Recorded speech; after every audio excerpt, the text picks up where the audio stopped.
Hello everyone, Paleo Paul here.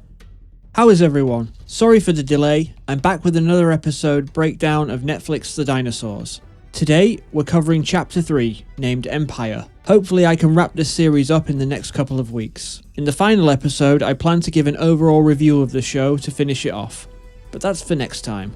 For now, let's talk about Episode 3. This episode picks up where we left off in Episode 2. We are in the early Cretaceous, 125 million years ago, somewhere in Asia, deep in a winter snowstorm. I know we often imagine the Mesozoic as tropical, but dinosaurs certainly experience seasonal changes like we do. A herd of sauropods, possibly Mamenchiasaurus, maybe the same ones from the last episode. No, actually, they're probably Dongbei Titan, because that lines up with the timeline and with what's coming. Anyway, they're migrating south to escape the cold, but that's not the only thing they have to worry about.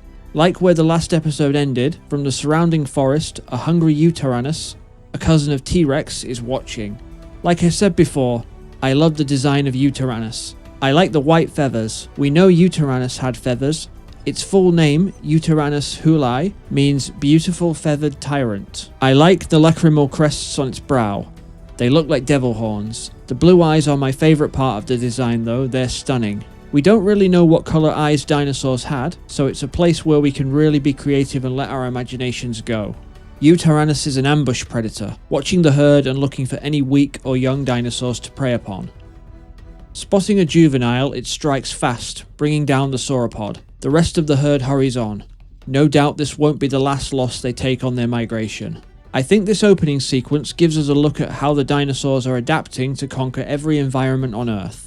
After a transition showing temperatures rising and the snows melting, we arrive in a lush conifer-filled forest. I'm not sure if this was supposed to be the season changing or if a longer period of climate change has happened. It's not clear. Flying overhead, we're introduced to a new pterosaur, a guidraco, a toothed pterosaur, and man, it has some crazy teeth, designed to grab prey. Probably slippery prey, so it was probably a piscivore, a fish eater. He's not alone. A colony of nesting Longipteryx lives in these trees. They remind me of kingfishers a little bit. Minor nitpick here. The show calls the Longipteryx a dinosaur, but it's actually a bird. Although, because birds are scientifically classified as avian dinosaurs, it can be both. So I'll let this slide.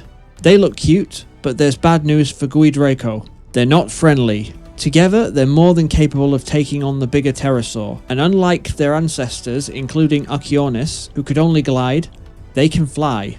They harass the Guidraco out of their territory by mobbing the bigger animal repeatedly, similar to how crows will harass a hawk. Needless to say, the pterosaur, though much bigger, doesn't want to deal with maybe hundreds of small birds nipping at it.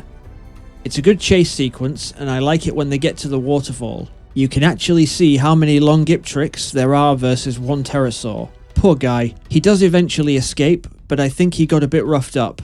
I doubt it's something he'll want to experience again. After this, we jump forward by 7 million years to 113 million years ago. Flowers have appeared. It's crazy to think that so many dinosaurs and other prehistoric animals never saw flowers, something we take for granted. This is a beautiful shot, with blossoming trees and a herd of dinosaurs, who look like Yambeilong chilling on the riverbank. These are some of the last Stegosauridae on Earth. Many plants have now evolved to repel herbivores with spikes or poisons, but truth be told, this isn't really new. Plants and animals have always been in an evolutionary arms race. One last Yambeilong struggles to find food. She cannot eat these new plants and so will be left behind by evolution. It's quite a sad and dramatised end for a famous species who thrived for over 50 million years, which is hard to process. It's definitely an oversimplification of their extinction, but we only have 4 episodes, so I understand. Moving on now to 98 million years ago, in what would become North America, a surprise is waiting in a massive lake, an Ankylosaurus enjoying a swim. Wait. That's not an Ankylosaurus, it's a nodosaur of some kind. It doesn't have the distinct club tail of an ankylosaur. Bit of an annoying mistake, but let's continue. Due to the weight of its armour, it probably couldn't actually swim very well. So more precisely, if it went into the water, a dinosaur like this might walk along the bottom like a hippo, which is a really fun idea. I like Nodosaurus, they're cute. This one having a lily pad stuck to its head is a nice touch. It gives it a little personality. This dinosaur has a surprising ability.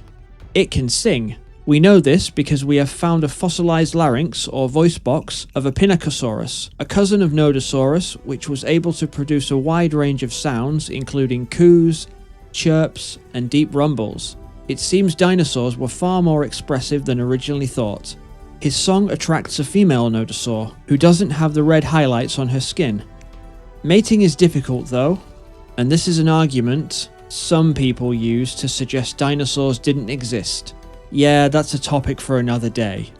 After this, it's time for another geological change. Undersea volcanoes are reshaping the planet, a process that will only end when the Earth does. I'm glad to see the show try to explain that this takes millions of years this time though.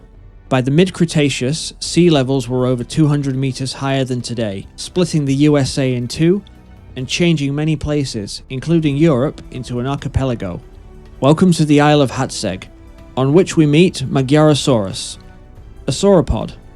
But this is different. This sauropod is pony-sized at around only 2 meters tall. I like the framing of the shots, which trick us into thinking Magyarosaurus is much larger, since we always assume that all sauropods were massive. Joined by the rest of its herd, they're out looking for food. Why is this dinosaur so small? That's probably because of island dwarfism. This is when large animals, isolated on islands with limited resources, adapt their bodies to become smaller over time. This has even happened with humans in the past. Homo floresiensis, affectionately dubbed hobbits, lived on the island of Flores in Indonesia until around 50,000 years ago. Magyarosaurus foraging is interrupted by Hatzegopteryx, a giant pterosaur with red eyes as big as a giraffe. It's great how the music swells as this giant is revealed. It's so tense. This part is super dramatized, but it's so good.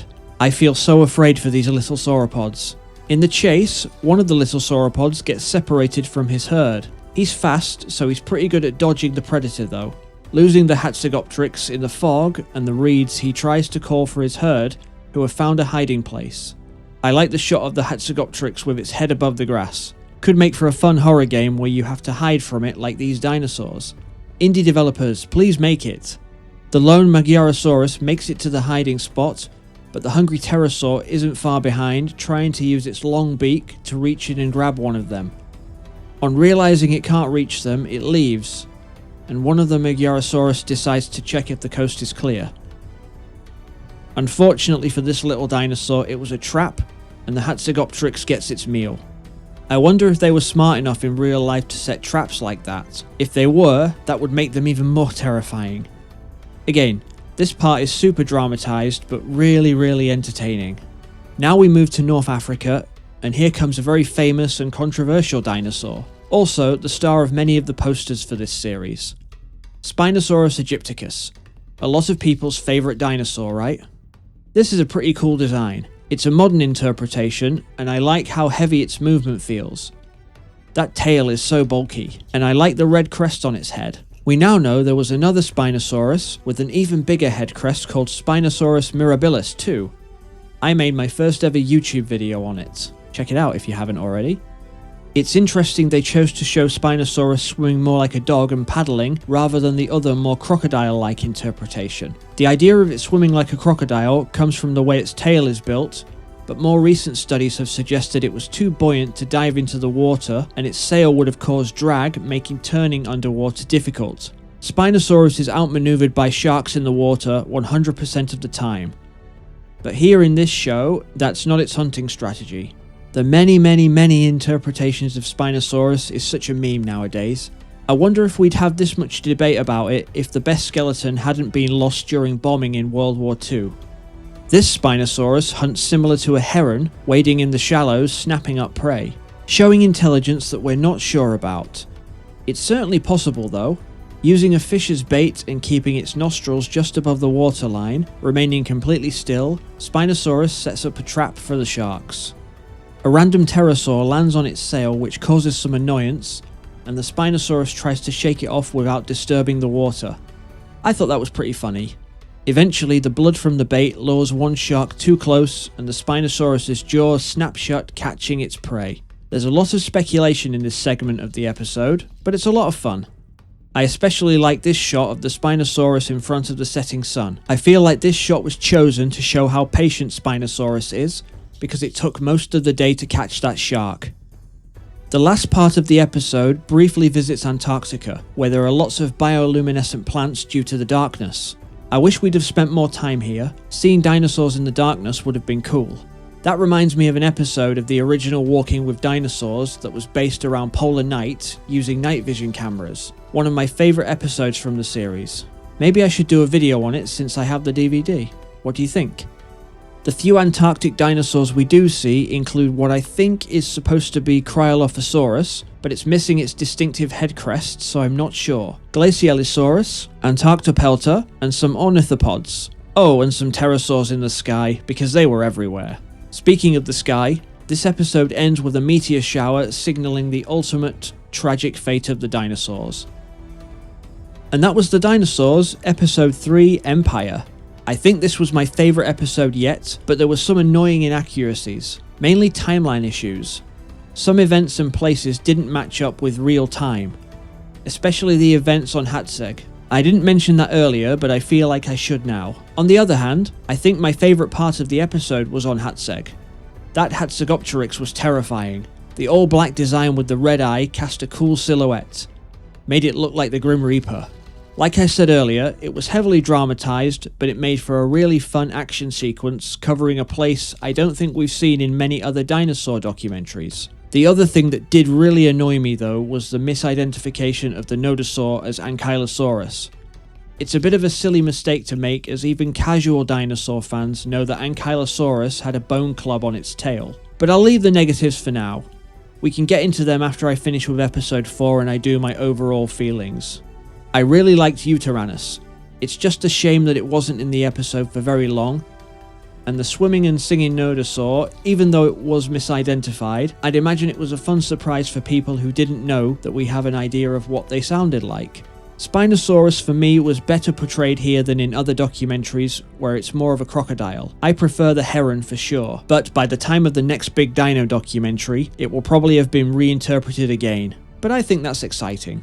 That's all for this video. I hope you enjoyed it. Thank you as always for your support. I know I've been promising a video on British dinosaurs for a little while, but the script is taking longer than I expected. It's a bigger project than I thought, but I promise it will be worth it, so please wait a little while longer. In the meantime, I'll have some shorter videos and whatnot going up. The past few Saturdays I've been live streaming Dino Crisis, so if you're interested, please take a look and look out for future live streams. The more people who come and say hi, the better. I really have a lot of fun talking with you guys. Don't forget, I'm on X and Instagram as PaleoPaul85, so if you'd like to see more, give me a follow.